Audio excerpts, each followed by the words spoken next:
Okay, here we are, Thursday night, loading up all my belongings in Steve Fernimos's trailer. By the way, look at this freaking dope trailer. This guy came all the way from Michigan to get out of the sun. 14 hours. 14-hour drive all the way from Michigan to get loaded up. Man, I don't bet that trailer is stupid. I mean, you got it stockpiled up with all my stuff. And he's gonna leave today, come straight down, grab up, and head up. I mean, if that's not a good friend, if that's not gangster, and that doesn't show you what a real friend does. Now, a lot of people act like they're friends, and they're friends on Facebook, or this is my friend, I do anything for your friend, but very few people get an opportunity to actually prove they're your friend.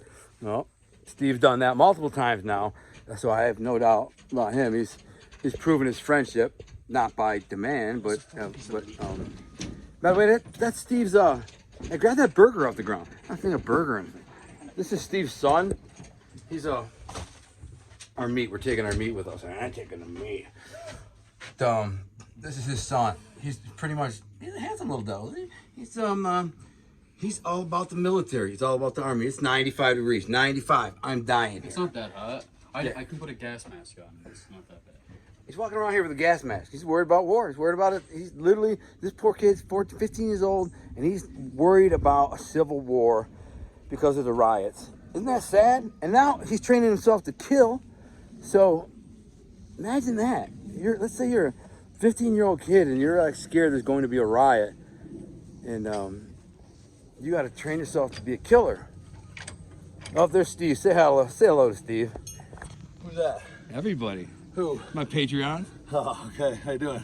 Steve, that's my guy. This, for the record, the one that has proven his friendship. Unlike, not saying to anyone on Patreon, because this is for my Patreons, which I know are my real friends. In fact, my real friends on Patreon, Boom. they are had proven their friendship too, you know. But Steve has come through in a big way, and you know he's always showcased his friendship to me. So when I asked him, I had a favor, I needed help. Guy was there for me. Drove all the way from Michigan, 14 hours with his big ass trailer, and then helping me pack up, and then driving my stuff up to northern Michigan, which is 5 hours north of where he lives. So it's a total of 19 hours. And yes, I'm paying him, but I'm not paying him nearly as much as I would have paid a moving company. So, and it's as much as a favor from him as it is really for money. I mean, the money is kind of a platitude, if you will. You know, just to make him feel like I'm not doing him like a punk or something. So anyway, here's a G, and I'm thankful for him. Anyway, this is my house. It's almost empty. I go in there and say, so you can say hi to Maria, but Maria tends to be camera shy. You know, if I wasn't me, I would be too, I guess. Look at this kid, his gas mask, man. No, he's ready to roll. He's still on the mouth. Yeah. Look at it.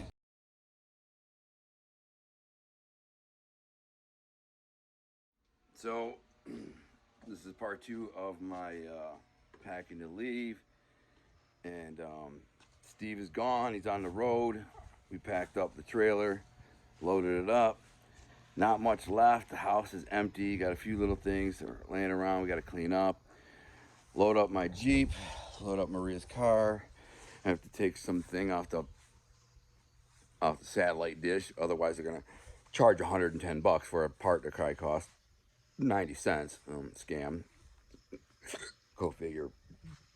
The other thing is, I'm going to try to get it on video, is I have to wrangle my chickens into a little cage. It's not going to be fun because they're fast little suckers. They don't like to be picked up. And so Maria's going to be carrying the chickens in this cage and the cats in that cage. And then I am taking a stray cat. We have a feral stray cat we adopted. He's never been in the house, but he comes around every day. We feed him. He likes to be pet and rubbed on. He's very skittish, but he's an old cat. He's old.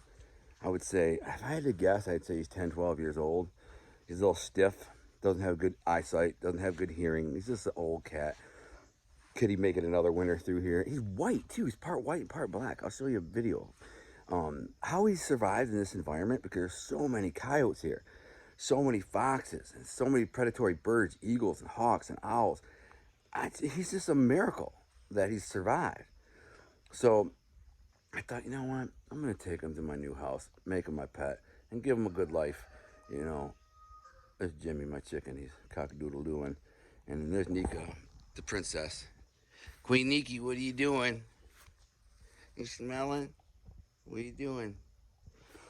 She's in charge of everything. So, not much left in the house. I'll make a video before I go, add it to this, and for my Patreons, this is it. My last day in Missouri, and it's bittersweet. It's the ending of an era. I spent a year here. I really enjoyed it. Had some incredible hunting experiences, had some incredible fishing experiences, met some really nice people, some really kind, sweet people in the community that I really am gonna miss. I mean, I genuinely found good people in America, and it's hard to find like really good, kind, all-American, middle-American, sweet Christian people who would have your back, not try to screw you over, help in any way they can. Those are my people of my tribe, and I found some here. So now I got to go start over where I'm going, and I hope I find some there too. I'm sure I will. There's always good people here and there. But this is it for me, man. My last day in Missouri. I'm going to pack up the cars, and then tomorrow morning we leave, and we're going to drive for about 8 hours. Then we got to drive the second day about 8 hours. And you can see at the mountain. If you look through that little hole in the foliage there, you can kind of see how we're on top of the mountain here. And then below us is a valley, and that river where I catch trout is down at the very bottom of this hill, and it goes down pretty straight, like it drops down quick, and it's about 400 yards down there. So it looks like it's close, but it's actually it's about a quarter mile away, that valley. I've had coyotes pop up right here, all over the property. Coyotes every night. Every night I have alarm sensors that go off, and I get up just because I don't know if it's a meth head or whatever. And these lights, I have these motion lights that pop on all over the property, and boom, all of a sudden there'd be a freaking coyote. Sometimes two of them. Sometimes it's deer, but I've seen quite a few coyotes, and that's the reason why Moo Moo, which by the way we named him Moo Moo. That's this feral cat. His name's Moo Moo because he's got the markings of like a milk cow. He's black and white, so we call him Moo Moo. I mean, works for us. Have you ever heard that song from the 80s? Moo Moo Land, ah, Moo Moo Land. I never knew it, but Maria found it, and it's funny.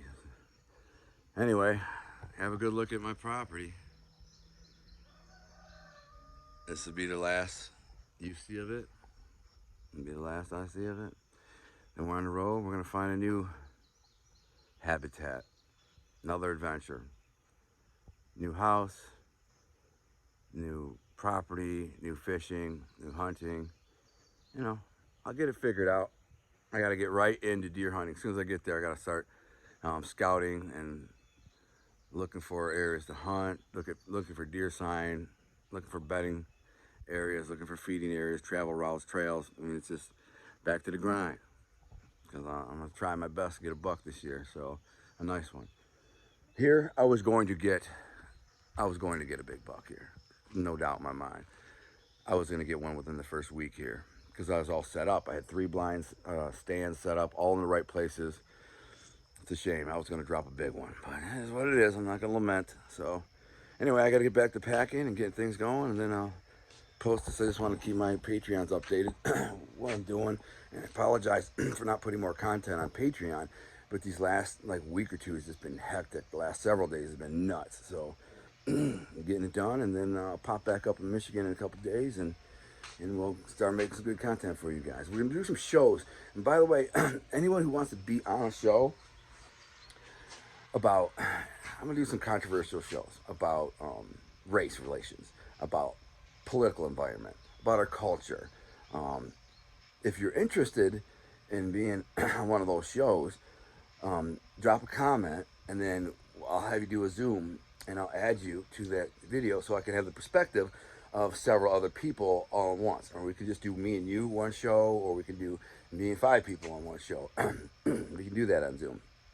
So I think that would be cool. Have everybody have a chance to talk and give their perspective on you know, what's going on in this world, and then we can address it and discuss it and have further shows, you know, kind of make it interesting for us. So that's just for my Patreons only. So of course you're the only ones that are going to be seeing this. So Patreons. For now, back to work. I'm so sore right now. I'm beat up, dude. Loading this all of our stuff into that trailer was exhausting. It was like 95 degrees, just nonstop for like 8 hours, man, loading, man. So the old man is tired. We slept on a camping mat last night because the bed's gone. So anyway, I'm out. Boom.